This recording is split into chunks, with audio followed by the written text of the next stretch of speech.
看的时候哈，要改价格啦哈。你要先看这边有3个键，1、2、3，这边有6个，1、2、3、4、5、6，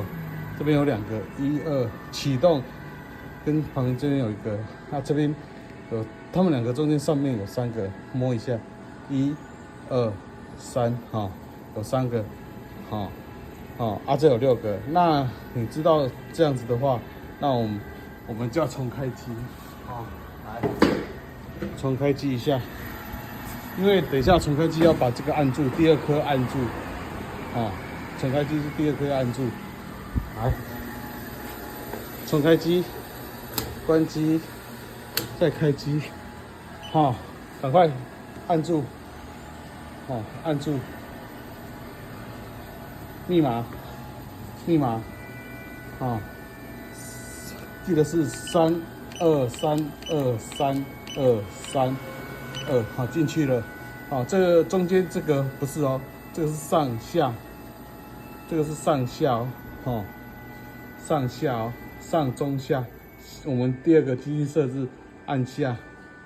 下，再按 Enter 是启动，Enter 是启动，然后再按下，看到那个投币设置，再按 Enter，这个可以，因为就按 P1 跟 P2，等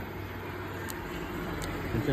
按 P1 或 P2，现在按 Enter 再按 P1 P2，免费，刚刚是免费，现在投币，如果你要改钱的话，这边可以改价格，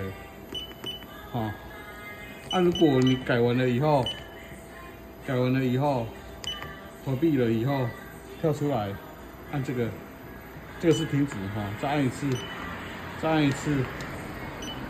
就出来了。OK， 这是改钱的方法。